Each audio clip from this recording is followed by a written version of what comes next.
ನೀಲಮಣಿ, ಪಚ್ಚೆ, ರತ್ನ, ಮಾಣಿಕ್ಯ, ಪದ್ಮರಾಗ, ವಜ್ರ, ಹಳದಿ ನೀಲಮಣಿ, ಹವಳ, ಸ್ಫಟಿಕ, ಗೋಮೇದಿಕ ಹೀಗೆ ಲಿಸ್ಟ್ ಮಾಡ್ತಾ ಹೋದ್ರೆ ನಮ್ಮ ಲಿಸ್ಟ್ ಉದ್ದಕ್ಕೆ ಬೆಳೀತಾನೆ ಹೋಗುತ್ತೆ.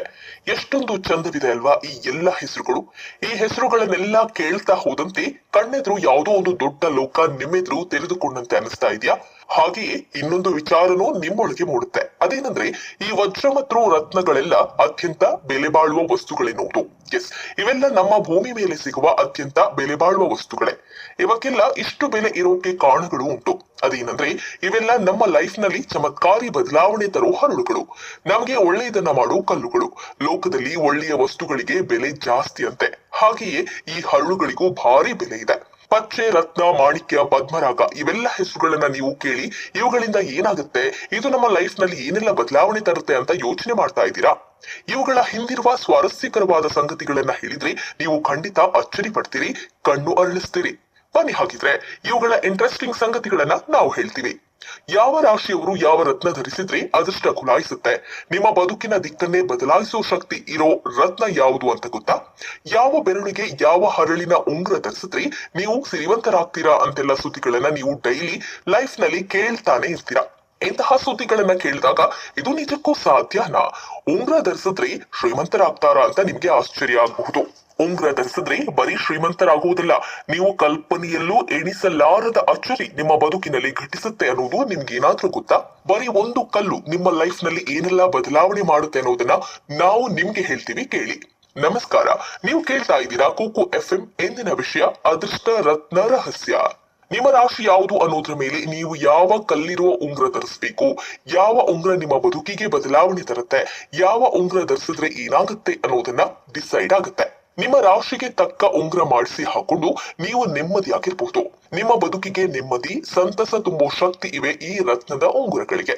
ಜಗತ್ತಿನಲ್ಲಿರೋ ಬಹಳಷ್ಟು ಜನ ಹರಳುಗಳಲ್ಲಿ ಧರಿಸಿ ಬದಲಾಗಿದ್ದಾರೆ, ಕಂಡ ಕನಸುಗಳನ್ನ ನನಸು ಮಾಡಿಕೊಂಡಿದ್ದಾರೆ. ಜ್ಯೋತಿಷಿಗಳ ಸಹಾಯ ಪಡೆದು ತಮ್ಮ ತಮ್ಮ ರಾಶಿಗೆ ಹೊಂದುವ ಉಂಗುರ ಅಥವಾ ಸರಗಳನ್ನ ಧರಿಸಿಕೊಂಡು ಬದುಕಿನಲ್ಲಿ ನೆಮ್ಮದಿ ಪಡೆದುಕೊಂಡಿದ್ದಾರೆ. ಹೌದು, ನಾವಿವತ್ತು ಮಾತನಾಡ್ತಾ ಇರೋದು ಅದೇ ವಿಷಯದ ಬಗ್ಗೆ. ಜೆಮ್ ಸ್ಟೋನ್ಸ್ ಅಂತ ನೀವೆಲ್ಲ ಕೇಳೇ ಇರ್ತೀರಾ.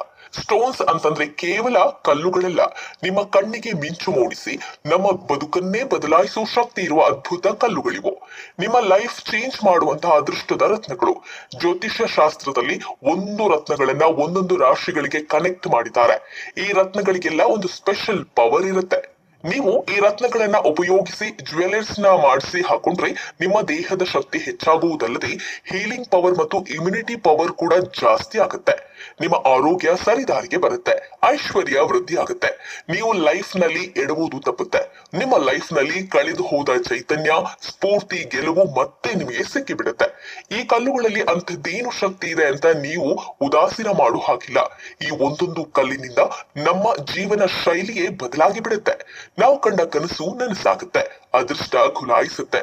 ನಮ್ಮ ಅಂತರ್ಪ್ರಜ್ಞೆ, ಮೆಂಟಲ್ ಎಬಿಲಿಟಿ, ಕಾನ್ಫಿಡೆನ್ಸ್ ಇವೆಲ್ಲವೂ ಅಚ್ಚರಿ ಎನ್ನುವಂತೆ ಬದಲಾಗಿಯೇ ಬಿಡುತ್ತೆ. ಎಸ್, ಈ ಕಲ್ಲುಗಳೆಂದ್ರೆ ಅದೃಷ್ಟದ ರತ್ನಗಳು, ನಮ್ಮ ಲೈಫ್ ನ ಚೇಂಜ್ ಮೇಕರ್. ಬರೀ ಇಷ್ಟೇ ಅಲ್ಲ, ಇನ್ನು ಏನೇನೋ ಪಾಸಿಟಿವ್ ಸಂಗತಿಗಳು ನಿಮ್ಮದಾಗುತ್ತಾ ಹೋಗುತ್ತೆ. ಇದು ನಿಜಕ್ಕೂ ಒಂದು ಅದ್ಭುತ ವಿಷಯನೇ ಬಿಡಿ. ನಾವು ಪ್ರತಿ ಎಪಿಸೋಡ್ ನಲ್ಲೂ ಪ್ರತಿ ರಾಶಿಯವರು ಯಾವುದರೆಲ್ಲ ಹರಳುಗಳನ್ನ ಧರಿಸಬೇಕು, ಯಾವ ಹರಳು ಧರಿಸಿದ್ರೆ ನಿಮ್ಮ ಬದುಕು ಬದಲಾಗುತ್ತೆ ಅನ್ನೋದನ್ನ ಹೇಳ್ತಾ ಹೋಗ್ತೀವಿ. ಮುಂದಿನ ಎಪಿಸೋಡ್ ನಲ್ಲಿ ಹರಳುಗಳ ಜ್ಯೋತಿಷ್ಯ ಶಾಸ್ತ್ರದ ಹಿನ್ನೆಲೆ ಏನು, ಹರಳುಗಳನ್ನ ಯಾವ ರೀತಿ ಧರಿಸಬೇಕು, ಬೇಕಾಬಿಟ್ಟಿ ಹರಳುಗಳನ್ನ ಧರಿಸಿದ್ರೆ ಏನಾಗುತ್ತೆ, ಜಾತಕವನ್ನ ನೋಡ್ಕೊಂಡು ಹರಳುಗಳನ್ನ ಧರಿಸಬೇಕಾ, ಮೊದಲಾದ ಇಂಟ್ರೆಸ್ಟಿಂಗ್ ವಿಷಯಗಳ ಕುರಿತು ನಾವು ಹೇಳ್ತೀವಿ. ಲಾಸ್ಟ್ ಎಪಿಸೋಡ್ ನಲ್ಲಿ ಹರಳುಗಳನ್ನ ಧರಿಸಿದ್ರೆ ನಮ್ಮ ಲೈಫ್ ನಲ್ಲಿ ಏನೆಲ್ಲ ಚೇಂಜಸ್ ಆಗುತ್ತೆ, ಆ ಹರಳುಗಳ ಮಹತ್ವ ಏನು ಅನ್ನೋದ್ರ ಬಗ್ಗೆ ಹೇಳಿದ್ವಿ. ಈ ಎಪಿಸೋಡ್ ನಲ್ಲಿ ಹರಳುಗಳ ಜ್ಯೋತಿಷ ಶಾಸ್ತ್ರದ ಹಿನ್ನೆಲೆ ಏನಿದೆ, ಹರಳುಗಳನ್ನ ಯಾವ ರೀತಿ ಧರಿಸಬೇಕು, ಬೇಕಾಬಿಟ್ಟಿ ಹರಳನ್ನ ಧರಿಸಿದ್ರೆ ಏನ್ ಸಮಸ್ಯೆ ಆಗುತ್ತೆ, ಜಾತಕವನ್ನ ನೋಡ್ಕೊಂಡು ಹರಳನ್ನ ಧರಿಸಬೇಕಾ, ಹರಳುಗಳನ್ನ ಧರಿಸುವ ಮೊದಲು ಈ ಲಗ್ನದ ಮಹತ್ವವೇನು, ಮೊದಲಾದ ಇಂಟ್ರೆಸ್ಟಿಂಗ್ ವಿಷಯಗಳ ಕುರಿತು ನಾವು ಹೇಳ್ತೀವಿ. ಒಂದೊಂದು ರಾಶಿಗೂ ಒಂದೊಂದು ಕಲ್ಲುಗಳ ಲಿಂಕ್ ಇದೆ. ಜ್ಯೋತಿಷ್ಯ ಲೋಕದ ಪ್ರಕಾರ ನಿಮ್ಮ ರಾಶಿಗೆ ಭಾರಿ ಮಹತ್ವ ಇದೆ. ನಿಮ್ಮ ರಾಶಿ ನಿಮ್ಮ ಬಗ್ಗೆ ತುಂಬಾ ಸಂಗತಿಗಳನ್ನ ತಿಳಿಸುತ್ತೆ. ಬರೀ ರಾಶಿ ಮೂಲಕವೇ ನಮ್ಮ ಮನೋಭಾವ, ನಡವಳಿಕೆ, ವ್ಯಕ್ತಿತ್ವವನ್ನ ತಿಳಿಸೋ ಜ್ಯೋತಿಷಿಗಳು ಇದ್ದಾರೆ. ಅಂದ ಹಾಗೆ ವೈದಿಕ ಲೋಕದಲ್ಲಿ ಸುಮಾರು 12 ರಾಶಿಗಳಿವೆ. ಈ 12 ರಾಶಿಗಳಿಗೂ ಒಂದೊಂದು ವಿವಿಧ ರತ್ನದ ಕಲ್ಲುಗಳಿವೆ. ಬೇಸಿಕ್ ಅಸ್ಟ್ರಾಲಜಿ ಪ್ರಕಾರ ನೋಡೋದಾದ್ರೆ ಮೇಷ ಮತ್ತು ವೃಶ್ಚಿಕ ರಾಶಿಗೆ ಅಧಿಪತಿ ಕುಜ ಆಗಿರೋದ್ರಿಂದ ಈ ರಾಶಿಯವರು ಹವಳದ ಉಂಗುರ ಅಥವಾ ಸರ ಬಳಸಬೇಕು.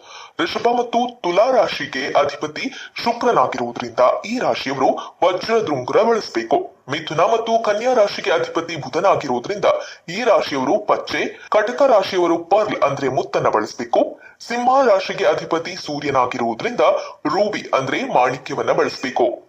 ಧನಸ್ಸು ಮತ್ತು ಮೀನ ರಾಶಿಗೆ ಅಧಿಪತಿ ಗುರುವಾಗಿರುವುದರಿಂದ ಕನಕ ಪುಷ್ಯರಾಗದ ಉಂಗುರ ಅಥವಾ ಸರ ಬಳಸಿದ್ರೆ ಉತ್ತಮ. ಇನ್ನು ಉಳಿದಂತೆ ಮಕರ ಮತ್ತು ಕುಂಭ ರಾಶಿಗೆ ಶನಿ ಅಧಿಪತಿಯಾಗಿರುವುದರಿಂದ ಇಂದ್ರ ನೀಲ ಹರಳೆಲ್ಲ ಬಳಸಬೇಕು. ಹೀಗೆಲ್ಲ ಯಾವ ರಾಶಿಗೆ ಯಾವ ಹರಳು ಬಳಸಬೇಕು ಅನ್ನೋ ನಿಯಮ ಜ್ಯೋತಿಷ್ಯ ಲೋಕದಲ್ಲಿದೆ. ಹಲವಾರು ಅಸ್ಟ್ರಾಲಜರ್ಸ್ ಅಥವಾ ಜ್ಯೋತಿಷ್ಯ ಶಾಸ್ತ್ರ ಪರಾಂಗತರ ಪ್ರಕಾರ ಹೈಯರ್ ಅಸ್ಟ್ರಾಲಜಿಯನ್ನ ನಾವು ಸ್ಟಡಿ ಮಾಡಿ ಅದರ ಪ್ರಕಾರ ನಾವು ಏನನ್ನ ವೇರ್ ಮಾಡಬೇಕು ಅಂತ ಡಿಸೈಡ್ ಮಾಡುವುದು ಒಳ್ಳೆಯದು. ಇಲ್ಲಿ ಸುಮ್ಮನೆ ಏನನ್ನೋ ಧರಿಸೋ ಹಂಗಿಲ್ಲ. ಯಾವ ಹರಳನ್ನ ಧರಿಸಬೇಕು ಅನ್ನೋದನ್ನ ಸರಿಯಾಗಿ ತಿಳಿದುಕೊಂಡೇ ಧರಿಸಬೇಕು. ಒಂದೊಂದು ಹರಳುಗಳಿಗೂ ಅದರದ್ದೇ ಆದ ಮಹತ್ವ ಇರೋದ್ರಿಂದ ಆ ಮಹತ್ವವನ್ನ ತಿಳಿದುಕೊಳ್ಳದೆ ಧರಿಸೋದ್ರಲ್ಲಿ ಅರ್ಥವಿಲ್ಲ. ತಿಳಿದುಕೊಳ್ಳದೆ ಒಟ್ಟಾರೆಯಾಗಿ ಧರಿಸಿದ್ರೆ ಅದರಿಂದ ಪ್ರಾಬ್ಲಮ್ ಕೂಡ ಶುರುವಾಗಬಹುದು ಅಂತಾರೆ ಜ್ಯೋತಿಷ್ಯರು. ಅಂದ್ರೆ ನಮ್ಮ ಜಾತಕದಲ್ಲಿರೋ ರಾಶಿ ಕುಂಡಲಿಯಲ್ಲಿರೋ ಲಗ್ನ ಮತ್ತೆ ದಶೆಯನ್ನ ಆಧರಿಸಿ ನಾವು ಯಾವ ಜೆಮ್ ಸ್ಟೋನ್ ವೇರ್ ಮಾಡಬೇಕು ಅನ್ನೋದು ನಿರ್ಧಾರ ಆಗುತ್ತೆ. ಯಾಕೆ ಬರೀ ನಮ್ಮ ರಾಶಿ ಅಥವಾ ನಕ್ಷತ್ರವನ್ನ ನೋಡಿ ನಾವು ಏನನ್ನ ವೇರ್ ಮಾಡಬೇಕು ಅನ್ನೋದನ್ನ ಡಿಸೈಡ್ ಮಾಡಬಾರ್ದು ಅಂದ್ರೆ ಒಂದೇ ರಾಶಿ ನಕ್ಷತ್ರದವರು ಲಕ್ಷಾಂತರ ಜನ ಇರ್ತಾರೆ. ಸೊ ಅದರ ಫಲ ನಮ್ಗೆ ಸರಿಯಾಗಿ ಸಿಗುವುದಿಲ್ಲ. ಹಾಗಾಗಿ ನಮ್ಮ ಜನ್ಮ ಜಾತಕವನ್ನ ಆಧರಿಸಿ ಜಾತಕದಲ್ಲಿರೋ ನಮ್ಮ ಲಗ್ನ ದಶೆಯನ್ನ ನೋಡ್ಕೊಂಡು ಅದರಲ್ಲಿ ಲಗ್ನ ಪಂಚಮ ತ್ರಿಕೋನ ಸ್ಥಾನದಲ್ಲಿ ಗ್ರಹ ಕೆಟ್ಟಿದ್ರೆ ಮಾತ್ರ ಯಾವ ಗ್ರಹ ಕೆಟ್ಟಿದೆ ಅದಕ್ಕೆ ಯಾವ ಹಳ್ಳನ್ನ ಹಾಕಬೇಕು ಅಂತ ನೋಡಿ ಹಾಕಿಕೊಳ್ಳುವುದು ಒಳ್ಳೆಯದು. ಲಗ್ನಾಧಿಪತಿ ಗ್ರಹ ಚೆನ್ನಾಗೇ ಇದೆ ಅಂದ್ರೆ ಸ್ಟೋನ್ ಧರಿಸುವ ನೆಸೆಸಿಟಿ ಇರುವುದಿಲ್ಲ. ಪಂಚಮ ತ್ರಿಕೋನ ಸ್ಥಾನದಲ್ಲಿ ಯಾವುದೇ ಗ್ರಹ ಕೆಟ್ಟಿಲ್ಲದೆ ಲಗ್ನದಲ್ಲಿ ಯಾವುದೇ ಸಮಸ್ಯೆ ಇಲ್ಲದಿದ್ರೂ ನಿಮ್ಮ ಡೈಲಿ ಲೈಫ್ ನಲ್ಲಿ ನೀವು ಬೇರೆ ಬೇರೆ ಪ್ರಾಬ್ಲಮ್ಸ್ ಅನ್ನ ಫೇಸ್ ಮಾಡ್ತಾ ಇದ್ದೀರಾ ಅಂತ ಆದ್ರೆ ಆಗ ನೀವು ದಶೆಯನ್ನ ನೋಡುವುದು ಒಳ್ಳೆಯದು. ಲಗ್ನದ ಆಧಾರದಲ್ಲಿ ನಾವು ನೋಡುವುದಾದ್ರೆ ಮೇಷ, ಸಿಂಹ, ಧನುರ್ ಲಗ್ನದವರು ಹವಳ, ರೂಬಿ ಮತ್ತು ಕನಕ ಪುಷ್ಯರಾಗದಲ್ಲಿ ಯಾವುದನ್ನ ಬೇಕಾದ್ರೂ ಹಾಕಬಹುದು. ನೆಕ್ಸ್ಟ್ ವೃಷಭ, ಕನ್ಯಾ ಮತ್ತೆ ಮಕರ ಲಗ್ನದವರಿಗೆ ವಜ್ರ, ಪಚ್ಚೆ ಅಥವಾ ಇಂದ್ರನೀಲವನ್ನ ಧರಿಸಬಹುದು. ಮಿಥುನ, ತುಲಾ ಮತ್ತು ಕುಂಭ ಲಗ್ನದವರೇನಾದ್ರೂ ದೋಷ ಇದ್ರೆ ಪಚ್ಚೆ, ವಜ್ರ, ಇಂದ್ರನೀಲ ಹರಳುಗಳನ್ನ ಧರಿಸಬಹುದು. ಈಗ ಈ ಯಾವುದು ರಾಶಿಯ ಲಗ್ನದಲ್ಲಿ ಏನೂ ಪ್ರಾಬ್ಲಮ್ ಇಲ್ಲ ಅಂತಾದ್ರೆ ನಾವು ದಶೆ ಕಡೆ ಗಮನ ಹರಿಸಬೇಕಾಗುತ್ತೆ. ರಾಹು ದಶೆ ನಡೀತಾ ಇದ್ರೆ ಗೋಮೇಧಿಕ ಹಾಕಿಕೊಳ್ಬೇಕು. ಕೇತು ದಶೆ ನಡೀತಾ ಇದ್ರೆ ಕ್ಯಾಟ್ಸ್ ಐ ಹಾಕಿಕೊಳ್ಬಹುದು. ಗುರು ದಶೆ ನಡೀತಾ ಇದ್ರೆ ಕನಕ ಪುಷ್ಯರಾಗ ಧರಿಸ್ಕೋಬಹುದು. ನೋಡಿದ್ರಾ, ಈ ಅದ್ಭುತ ಎನಿಸೋ ಉಂಗುರ ಅಥವಾ ಸರವನ್ನ ಧರಿಸುವುದು ಸುಲಭ ಅಲ್ಲ. ರಾಶಿ, ದಶೆ, ಲಗ್ನ ಎಲ್ಲವೂ ಇಲ್ಲಿ ಕೌಂಟ್ ಆಗುತ್ತೆ. ಆ ಪ್ರಕಾರವೇ ನಾವು ಹರಳುಗಳನ್ನ ಧರಿಸಬೇಕಾಗುತ್ತೆ. ಜಾತಕ ಅನ್ನೋದು ಒಂದು ದೊಡ್ಡ ವಿಸ್ಮಯ. ಈ ಜಗತ್ತಿನಲ್ಲಿ ಜನರು ತುಂಬಾ ಬೆಲೆ ಕೊಡುವುದು ಜಾತಕಕ್ಕೆ. ಯಾವುದೇ ಶುಭ ಸಮಾರಂಭ ಆದ್ರೂ ಕಾಲ, ಗಳಿಗೆ, ಮುಹೂರ್ತ ಎಲ್ಲ ನೋಡ್ತೀವಿ. ಜಾತಕ ಅನ್ನೋದೇ ಒಂದು ಮ್ಯಾಥ್ಸ್. ಎಲ್ಲ ಕ್ಯಾಲ್ಕುಲೇಷನ್ ಮಾಡಿನೇ ನಮ್ಗೆ ಸರಿ ಹೊಂದೋ ತರದ ಹರಳನ್ನ ನಾವು ಹಾಕೊಂಡ್ರೆ ಮಾತ್ರ ನಮ್ಮ ಸಮಸ್ಯೆಗಳಿಂದ ನಾವು ಹೊರಗೆ ಬರುವುದಕ್ಕೆ ಸಾಧ್ಯ. ಅಂದಹಾಗೆ ಈ ಹರಳುಗಳನ್ನ ಧರಿಸೋದಕ್ಕೂ ಕೂಡ ಮುಹೂರ್ತ ಇದೆ. ಒಳ್ಳೆಯ ಕಾಲದಲ್ಲಿ ಇದನ್ನ ಧರಿಸಿದ್ರೆ ಒಳ್ಳೆಯದಾಗುತ್ತೆ ಅನ್ನೋದು ನಂಬಿಕೆ. ಹಾಗಾಗಿ ಈ ಉಂಗುರಗಳನ್ನ ಧರಿಸೋಕು ಜ್ಯೋತಿಷಿಗಳಲ್ಲಿ ಮಾತನಾಡಿ ತಿಳಿದುಕೊಳ್ಳುವುದು ಬೆಸ್ಟ್. ಜಾತಕ ಅನ್ನೋ ಲೆಕ್ಕಾಚಾರದ ಚಮತ್ಕಾರವನ್ನ ಅರ್ಥ ಮಾಡಿಕೊಳ್ಳದೆ ಬೇಕಾಬಿಟ್ಟಿ ಹರಳುಗಳನ್ನ ಧರಿಸಿದ್ರೆ, ಬರೀ ಶೋಕಿಗಾಗಿ ಇದ್ದ ಬಿದ್ದ ಹರಳುಗಳನ್ನ ಧರಿಸಿದ್ರೆ ಇದರಿಂದ ಸಮಸ್ಯೆನೇ ಜಾಸ್ತಿ ಆಗಬಹುದು ಬಿಟ್ರೆ ಕಡಿಮೆ ಆಗಲ್ಲ. ತುಂಬಾ ಮಂದಿ ಬರೀ ಶೋಕಿಗಾಗಿ ಇದ್ದ ಬದ್ದ ಹರಳುಗಳನ್ನೆಲ್ಲ ಧರಿಸ್ಕೊಂಡು ಬೆರೀತಾರೆ. ಆದ್ರೆ ಈ ರೀತಿ ಮಾಡೋದ್ರಿಂದ ಸಮಸ್ಯೆ ಆಗತ್ತೆ ಬಿಟ್ರೆ ನೆಮ್ಮದಿ ಸಿಗೋದಿಲ್ಲ. ಸಮಸ್ಯೆಗಂತೂ ಪರಿಹಾರ ಸಿಗಲ್ಲ ಅನ್ನೋದು ನಿಷ್ಠಾಂತ ಜ್ಯೋತಿಷ್ಯರ ಮಾತು. ಎಲ್ಲ ಹರಳುಗಳಿಗೂ ಅದರದ್ದೇ ಆದಂತಹ ಮಹತ್ವ ಇದೆ. ಆದ್ರೆ ಅದನ್ನ ಕ್ರಮಬದ್ಧವಾಗಿ ಬಳಸೋಕೆ ನಿಮ್ಗೆ ಗೊತ್ತಿರ್ಬೇಕು. ಈ ಬಗ್ಗೆ ಗೊತ್ತಿರದಿದ್ರೆ ಒಳ್ಳೆಯ ಜ್ಯೋತಿಷಿಗಳನ್ನ ಮೀಟ್ ಆಗಿ ಡೈರೆಕ್ಷನ್ ಅನ್ನ ಪಡೆದುಕೊಂಡು ಹರಳುಗಳ ಮಹತ್ವ, ಅದನ್ನ ಧರಿಸುವ ಕಾಲ, ಆ ಹರಳುಗಳ ಬಣ್ಣದ ವಿಶೇಷತೆ, ಅದರ ಒಳ್ಳೆಯ ಗುಣಗಳು ಇತ್ಯಾದಿಗಳನ್ನ ಅವರಿಂದ ತಿಳಿದುಕೊಂಡೇ ಮುಂದಿನ ಹೆಜ್ಜೆ ಇಡಬೇಕಾಗುತ್ತೆ. ಅಂದಹಾಗೆ ಈ ರತ್ನಗಳು ಮಿಂಚಿನಂತೆ ಹೊಳೆಯೋ ಹರಳುಗಳು ಸೌಂದರ್ಯದ ಪ್ರತೀಕ.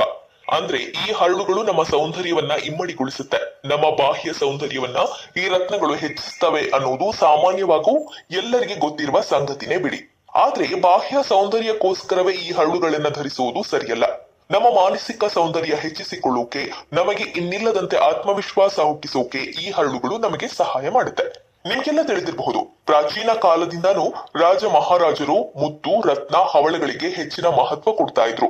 ರಾಜರು ಬಳಸ್ತಾ ಇದ್ದ ಸಿಂಹಾಸನಗಳು, ಕಿರೀಟಗಳು, ಸರಗಳು, ಪದಕಗಳು, ಹಾರಗಳು ಎಲ್ಲೆಲ್ಲೋ ಬಗೆ ಬಗೆಯ ಹರಳುಗಳಿದ್ವು. ಇವೆಲ್ಲ ಬರೀ ಪ್ರದರ್ಶನಕ್ಕಾಗಿರ್ಲಿಲ್ಲ. ರಾಜರ ಆಸ್ಥಾನದಲ್ಲಿರ್ತಾ ಇದ್ದ ಒಂದೊಂದು ಹರಳುಗಳು ರಾಜನಿಗೆ ಅವನ ವ್ಯಕ್ತಿತ್ವಕ್ಕೆ ಶಕ್ತಿ ಕೊಡ್ತಾ ಇದ್ವು. ಆ ರಾಜಧಾನಿಗೆ ನೆಮ್ಮದಿ ನೀಡ್ತಾ ಇದ್ವು. ಪುರಾಣ ಉಪನಿಷತ್ತುಗಳಲ್ಲಿಯೂ ಬಗೆ ಬಗೆಯ ಹರಳುಗಳ ಉಲ್ಲೇಖವಿದೆ. ಅದರ ಗುಣಗಳ ವರ್ಣನೆ ಇದೆ. ಅಂದ್ರೆ ಹರಳುಗಳಿಗೆ ಎಂತಹ ಮೌಲ್ಯ ಇರಬಹುದು ಅಂತ ನೀವೇ ಒಮ್ಮೆ ಯೋಚಿಸಿ ನೋಡಿ. ನಿಮ್ ಗೊತ್ತಾ, ಭೂಗರ್ಭದಲ್ಲಿ ದೊರಕುವ ಮಾಣಿಕ್ಯ, ಪುಷ್ಯರಾಗ, ನೀಲ, ವಜ್ರ, ಸಮುದ್ರದ ಆಳದಲ್ಲಿ ದೊರಕುವ ಮುತ್ತು, ಹವಳಗಳಿಂದ ಹೊರಡುವ ಕಂಪನಗಳಿಗೆ ವಿಶೇಷವಾದ ಶಕ್ತಿ ಇರುತ್ತೆ. ಇದರ ತರಂಗಗಳಲ್ಲಿ ಅದ್ಭುತವಾದ ನಾದ ಇರುತ್ತೆ. ಅಷ್ಟು ಮಾತ್ರವಲ್ಲ, ಇವುಗಳು ಒಳೆಯುವಾಗ ಉಂಟಾಗುವ ಕಿರಣಗಳು ನಮ್ಮ ಮನಸ್ಸು ಮತ್ತು ದೇಹಕ್ಕೆ ನವ ಚೈತನ್ಯ ನೀಡುವಷ್ಟು ಪವರ್ಫುಲ್ ಆಗಿರುತ್ತೆ. ಇಂತಹ ರತ್ನಗಳನ್ನ ಧರಿಸಿದ್ರೆ, ಸರಿಯಾದ ಕ್ರಮದಲ್ಲಿ ಅವುಗಳನ್ನ ಬಳಸಿದ್ರೆ ನಿಮ್ಮ ಯೋಚಿಸುವ ಶಕ್ತಿ ಮತ್ತು ಬುದ್ಧಿಶಕ್ತಿಯಲ್ಲಿ ಅಪಾರ ಬದಲಾವಣೆಗಳಾಗುತ್ತೆ. ಇಷ್ಟು ಮಾತ್ರ ಅನ್ಕೋಬೇಡಿ, ಬರೀ ಹರಳು ಹಾಕೋದ್ರಿಂದ ಎಲ್ಲ ಸಮಸ್ಯೆಗಳು ಬೇಗ ಬೇಗ ನಿವಾರಣೆ ಆಗಲ್ಲ. ಹರಳು ಹಾಕೋದ್ರ ಜೊತೆಗೆ ಬದುಕಿನಲ್ಲಿ ಗೆಲುವು ಪಡೆಯುವುದಕ್ಕೆ, ನೆಮ್ಮದಿ ಕಂಡುಕೊಳ್ಳೋಕೆ ನಮ್ಮ ಪ್ರಯತ್ನ ಹಾಗೂ ಪರಿಶ್ರಮ ಕೂಡ ಇಂಪಾರ್ಟೆಂಟ್. ಇದನ್ನ ನಾವ್ ಯಾವತ್ತೂ ಮರಿಲೇಬಾರ್ದು. ಗೊತ್ತಾಯ್ತಲ್ಲ ಈ ಹರಳುಗಳ ಮಹಿಮೆ. ಈ ಹರಳುಗಳು ನಮ್ಮ ಮೇಲೆ ಬೀರುವ ಪಾಸಿಟಿವ್ ಪ್ರಭಾವಗಳು ಯಾವುದು, ಈ ಹರಳುಗಳು ನಮ್ಮ ಯಾವೆಲ್ಲ ಸಮಸ್ಯೆಗಳನ್ನ ನಿವಾರಿಸುತ್ತೆ, ಈ ಸ್ಟೋನ್ ಗಳಿಗೆ ಪ್ರಾಚೀನ ಕಾಲದಿಂದಲೂ ಮಹತ್ವ ಇದೆಯಾ, ಈ ಹರಳುಗಳನ್ನ ಗುರುತಿಸೋದು ಹೇಗೆ, ಈ ಹರಳುಗಳು ಎಲ್ಲೆಲ್ಲಿ ಲಭ್ಯವಾಗುತ್ತೆ ಮೊದಲಾದ ಇಂಟ್ರೆಸ್ಟಿಂಗ್ ಸಂಗತಿಗಳ ಕುರಿತು ನಾವು ಹೇಳ್ತೀವಿ, ಕೇಳ್ತಾ ಇರಿ.